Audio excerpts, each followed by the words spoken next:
you still believe, John, that you've got to come into the year with useful beliefs, as Chris Helder uses that term in his book. You believe that it is a person's responsibility to choose the mindset, the lies that they're going to let go of, and the truths that they're going to adopt moving in. So love to explore that with you. Yeah, Tom, I was just thinking over the break because we're going to have a kickstart for our team shortly, and bring everyone together and have alignment. I was just thinking, there's no doubt that what you believe in becomes your world, whatever that is. If you believe that it's possible to have great health and a great business and a great relationship all simultaneously, that will become your world. If you think you've got to sacrifice, you've either got to be good at sales or good in relationship or maintain your health, but you've got to let the others go, that'll also become your reality. So I just thought, what are some of the useful beliefs? So I was just jotting down, I've just jotted down on my phone, so I'll just refer to it here. Some of the things that I sort of came across. And I will credit the concept of useful beliefs, as you said, to Chris Helder, who I think is one of the great real estate speakers in the world, and we're proud to have him in Australia, based in Melbourne, I think, isn't he? Yes, he is. Travels a lot, probably not so much nowadays. So I was just trying to think, again, you and I have been in real estate at a similar time, Tom. Some things that came to mind for me. One of them, which was a useful belief and a reality for me, is the competition is actually nowhere near as good as you think they are. I found this out through doing a number of conjunctions with people that I thought were legends, and I won't name any names, but there were people I thought, oh, wow, how lucky am I going to be? I've been appointed a conjunction with, Bill Smith or Marjorie Jones.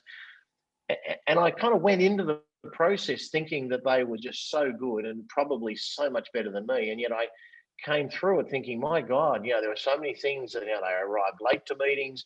They weren't giving insightful, they weren't preparing for meetings, they weren't that good negotiators, they weren't that good at managing expectations of vendors and buyers. So I think one of the mistakes we make, a couple of them I'll talk about up front. One of them is we think our competitors are extraordinarily good, especially if they're dominant market share. And in some instances, you've just mentioned a few people, the answer is they are. But in many instances, it's more about they've been the right person in the right place, they've built market share, they've built momentum, and kind of the market just gravitates towards them. But if you are extraordinary at what you do, you can pull back all that market share. Because, of course, before someone had dominant market share, they had no market share. They got into the industry. So that was number one. Number two is everybody feels the imposter syndrome. So I've felt this on a regular basis. I'm sure you do, Tom, and most high achievers I come across. Most people think, I wonder if I'm going to get found out. I actually don't think I'm that good, but I've got 40% market share and I did 2 million GCI, or I did 800,000 GCI. And it's almost like, I wonder when I'm going to get found out. I think that's a natural part of us managing our own expectations. And in often cases, the humility that we have as human beings, we kind of think, well, we're just kind of ordinary people. We know all our flaws and all our imperfections. And we think that everyone else out there is kind of perfect and without flaw, which of course they're not. So you remember, John, at ARIC the year before last, or the last ARIC, Barbara Corcoran, when we did the interview, said at the start of every year, she goes, I get the best writers, the biggest ones come in, and she goes, they're nut jobs. They sort of said, I don't think I can fluke it again this year. These are people that were writing the best numbers, were having doubts as to why they were successful. That's right. In fact, I think the story, the metaphor she used was they used to line up outside her door on the 1st of January, and her job was to pat her on the back and say, hey, come on, you can do it again. You're brilliant. And that's, oh, okay. Then they go and do it again and do more. So I think that's a really good one. Is just realize that just because you might have some self-doubts, they're probably not real. They're probably a part of your DNA, but you need to move beyond them. Next one was one of my favorite things I learned last year. The last 10% is where the magic always happens.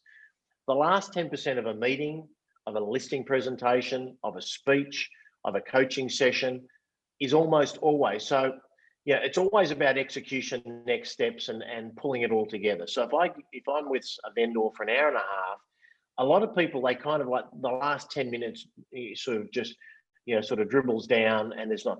If I just say, so Tom, let me just kind of bring together everything we've talked about, because I know you've only got 10 minutes to go. So when we set out, you said there were four things that were really important for you to achieve. Highest price within this certain time frame, X and Y. Now, hopefully I've gone through that. Now, let's just go through the strategy. I want to get your feedback. Are you comfortable with the possibility of an auction? How do you feel about me looking after you?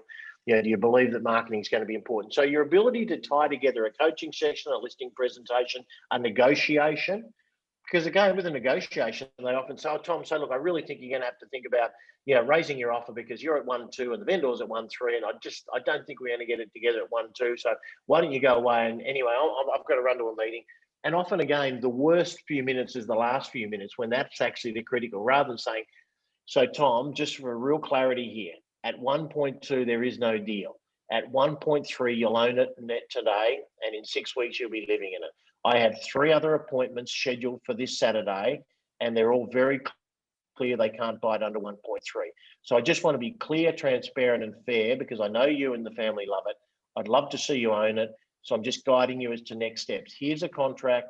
I can, get your extended settlement an extra 3 weeks, but I need to know before Saturday whether or not you want to secure the home so we don't risk you losing it. So again, that sort of conversation, clarity, transparency.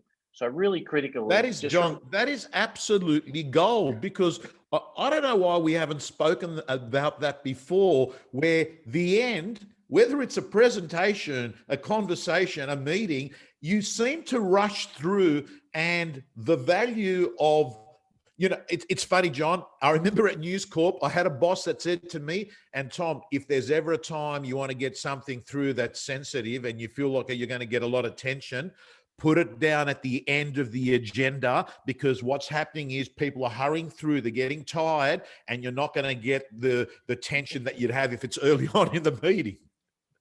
I like that sneaky corporate strategy. I'll remember that one.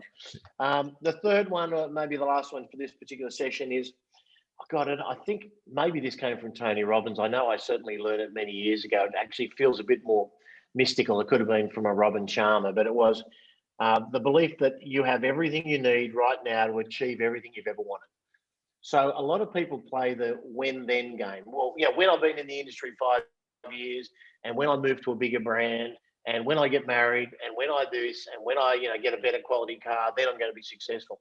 Right now, everyone that's listening, every real estate gym member, every MDA podcast person, you have everything you need. You have to call yourself on the BS, the rubbish excuses that you say that are procrastinating, when this happens, when that happens. If you want to be best on planet, best in market, dominate 2x your business, this year, you have everything already. Yes, there's always going to be another real estate gym course, and yes, you can attend ARIC, and that'll make you a bit better, but none of those things are prerequisites to you get started on that journey of excellence and hypergrowth. So again, just write it up on your desk. I have everything I need right now to achieve everything I've ever wanted in life, or to achieve every goal that I have on my goals list. Whatever is your version of that, don't BS yourself about the fact that there is something you're missing, because we will learn forever. And you and I are hopefully, great examples of that, because we love learning and we love, listening to interesting podcasts and seminars and webinars. But at the end of the day, all of your goals can be achieved with your current level of expertise that you have. And then hopefully you forever will keep building on that. So last 10% of the meetings, last 10% of everything is critical. Don't worry about the imposter syndrome. Everyone on the planet has it. Competition is not as strong as you think. You've got everything you need right now. And the last one I'll end with is, if you don't ask the question, the answer is always no. If you don't ask the question, the answer is always no. There is nothing like, at the end of a listing presentation, if you don't say, Tom Sula, how would you feel about working together? Because I would love, if possible, to get the go ahead so I can start calling buyers on my way back to the office. How do you feel? And then let silence do the heavy lifting. Let silence do the heavy lifting in 2021.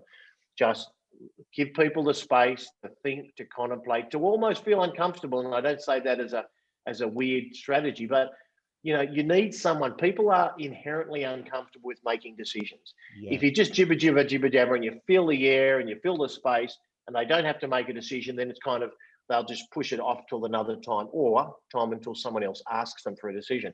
Whereas if you say, Tom and Sula, how would you feel about working together? I'd love to get started. And then you shut up, let silence do the heavy lifting. And then I reckon 8 out of 10, if you've done your job, 9 out of 10, if you've done a great job, they'll say, yeah, Let's do it. It feels good to me. It feels like this is a good fit. There are a couple of other people we're going to call, but you've ticked all the boxes. You've answered all our questions. You've put a really great case forward. Let's get started. And so if you don't ask the question, the answer is always no. So therefore, ask the question and give everyone an opportunity. Dr. Fred told me this. You must give them an opportunity to say yes. That's when funny enough, Tom, I remember when he first said it was back at Chicago 25 years ago, when I was talking about, what ended up being ARIC, which was really just bringing some of the top American speakers out. And I said, they won't want to, Fred, they'll be too busy. I won't be able to afford it. And he said, John, just give them a chance to say yes. And I thought, wow, okay, so that was a game changer. So there are just a few beliefs, affirmations, if you will, ideas you might want to carry into 2021. What about you? Because I know that you had some ideas and slides that you were thinking.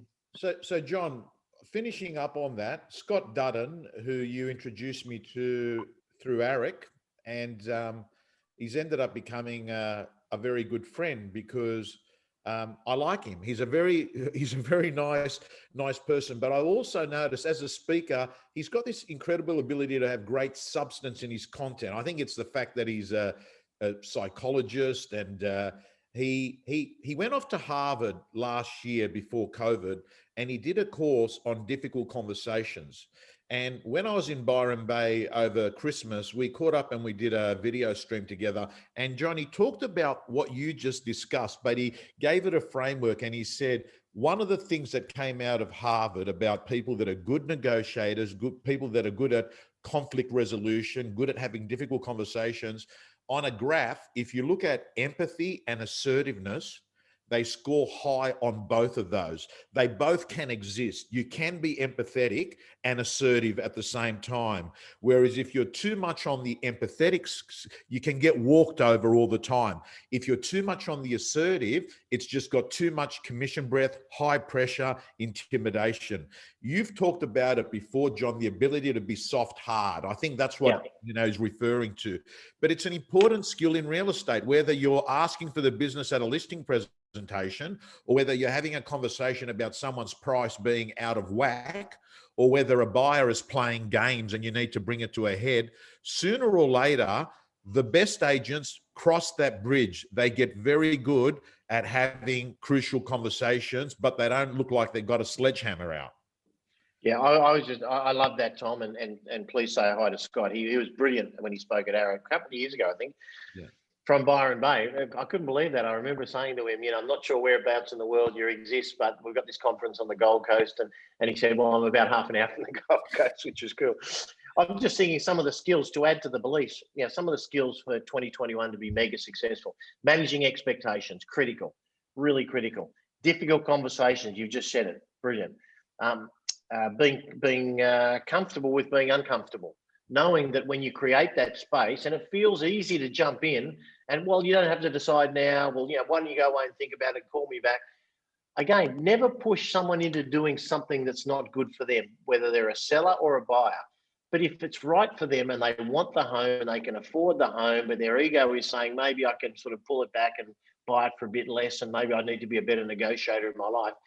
Let's just help you get through that decision. And I love that one, empathetic and assertive at the same time, which is like soft hard. Really, and the intent is the third one, is coming from the right place. My job is to help you find a home you love and secure it. That's my job as an agent.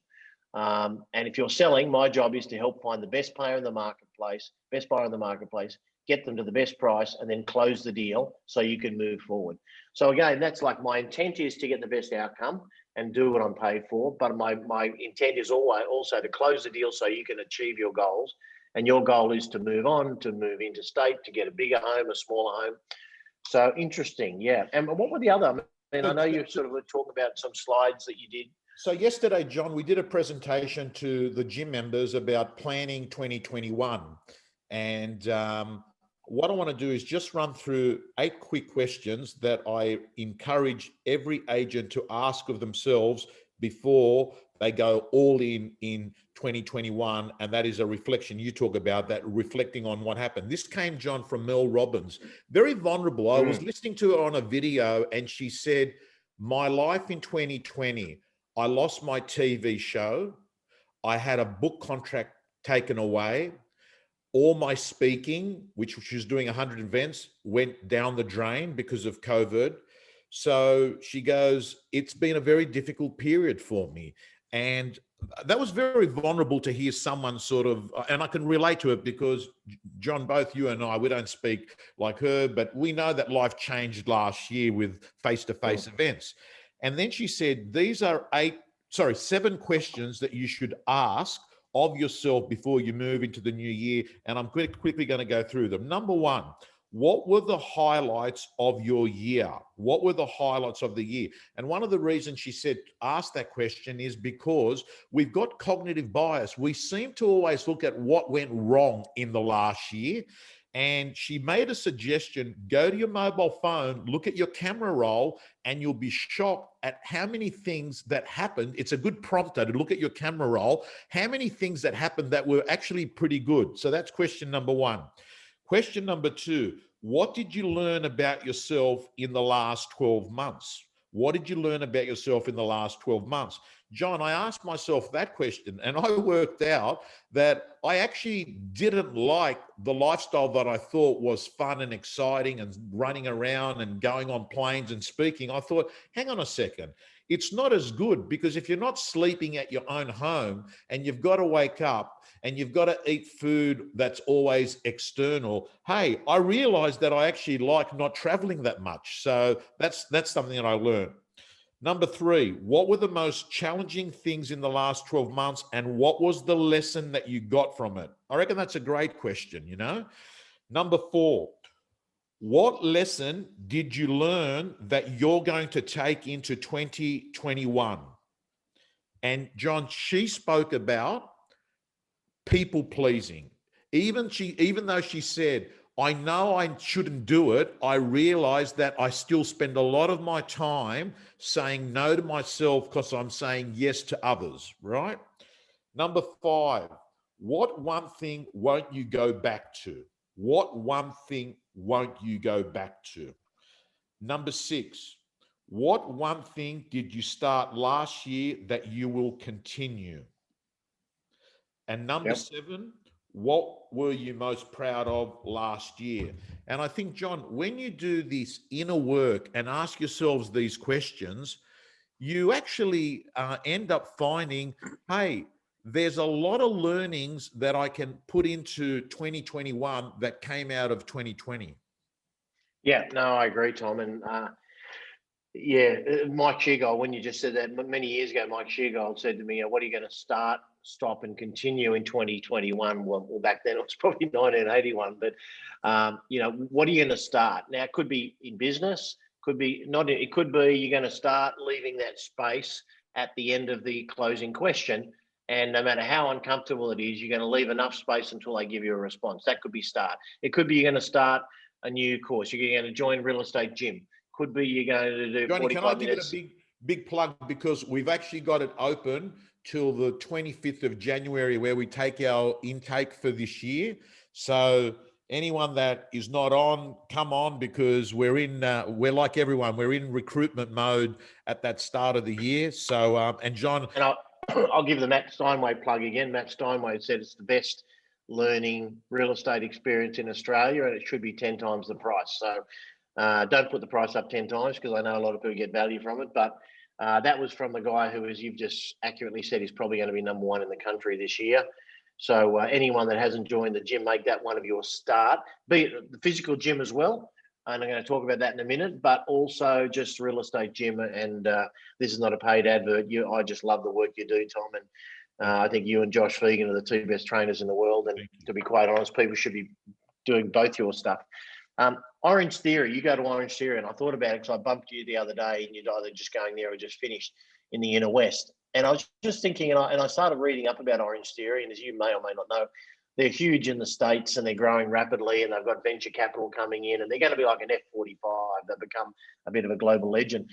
And I thought, why is it so successful? And from what you told me, Tom, I think you were saying that that it's around technology and you get to measure everything. You get to measure your heart rate, compare it with last time, compare it to target. And I just thought in real estate, again, measure what you do and as close to real time as you can. No point looking at the end of the year and saying, okay, my commission was down 0.2%. You should be looking at it weekly, minimum monthly, but preferably weekly. So days on market, auction clearance rates, average commission, average sale price, those things. Because I think that's why Orange Theory, because there's thousands of gym options around, but the reason they're storming is they're putting technology in place that allows their members to track in real time, actually, I think. So I thought that was good. The last thing, and thanks for those 7 questions, they were awesome. The last thing I just wanted to mention was a little story I read. I don't think I've shared it with you, Tom, but over the break, about the British rowing team. Did I tell you about that? No. So the British rowing team, they'd won prior to Sydney, where they won the gold. This was for the first 8. Their previous goal was 1912. So they waited nearly a century. So clearly it wasn't their gun sport, and they were struggling. 5 or 6 years before, in the mid-90s, they got a new coach, and then he brought in a system or a philosophy. And his philosophy was, we do nothing that doesn't make the boat go faster. So he said, I'm thinking about this in business. How many decisions do you make that don't make your sales grow or your customers better? You make them just for whatever reason. And I just thought about, so their catchphrase was, will it make the boat go faster? So someone said, I think we should get a new nutritionist in. And he'd say, will it make the boat go faster? Yeah, it actually will, because it'll make us better. Great. I think we should go into this event. Will it make the boat go faster? No, it won't really. Okay, I'm going to the event. So he used that as the question that he asked around everything they did. And he said for 5 years, they did nothing 24/7 that didn't make the boat go faster. So should we go to training today? Of course, that'll make the boat go faster. Should we meet with an engineer and see if there's any better design we can do? Yes, it'll make the boat go faster. So I just thought, think about your business. So will what you're doing, will this new piece of software, will this new networking group, will this new coach, will this new real estate gym, will it help me make more sales? If the answer is yes, pin your ears back and go for it. If the answer is not sure or no, I'd say just focus on the things that are going to help you grow your business. Will joining a gym, going for 60 minutes exercise 3 days a week, make you better selling? Yes. So do it. Tick. Easy answer. So that would be, I thought that was one of the things that I got over the break that I thought was very useful. A Boston consultant that was doing some work for News Corp many years ago, when he first came in, I had to do the briefing to him on real estate. So these external consultants come in, they're asking a lot of questions, they go through the whole executive team. And I've been used to them over the years. I often feel like you're just giving them information and then they just sort of put it together in a PowerPoint document and they show it to the board. But this guy was very different. He said at the end of it, after 2 hours, he said, Tom, based on what you've said, it sounds like the real estate industry has a core objective, singular focus to get the listing, because it appears if you get the listing, everything else moves on from there. And as you were speaking, I thought to myself, that's probably the question you've got to be asking yourself, is what I'm doing right now. So you put on a post with you, sitting at Bondi Beach, having a meal. Will this get me a listing, right? You align it. Will it get you a listing? Probably not. Having a photo, socializing at Bondi Beach probably won't go towards getting a listing. But it's very good to link it back to your core objective in business. Is this aligned with what I'm all about, And it really, Tom, just showed what an extraordinary result, 100 years without a medal, up against, people like Germany and America and these incredible, sort of powerhouses in that sport. Including Australia, by the way. Australia has always been one of the great rowing countries in the world. But will this make the boat go faster? It talks about laser focus, focusing on things that are going to help your productivity. And we're going back to Dr. Fred, Tom, who introduced to us concept at the very first Eric, which was dollar productive activity. So in a sense, that's around, are you focused on, is 90% of your world dollar productive activities, or is 20%, which is probably a more realistic number for most? 20% of the calls you make, the appointments you have, the hours you invest in the world of real estate is at least 80%, 90% preferably focused on things that are going to get a listing or sell a listing. One of the two. They're the only two things, to obtain listings and sell listings. And in the midst of that, create raving fans by doing it beautifully to both sides of the transaction. So, hopefully there's some good stuff for our members there. How do they get into the real estate gym if they haven't joined yet? Realestategym.com.au. Go to the URL. Johnny,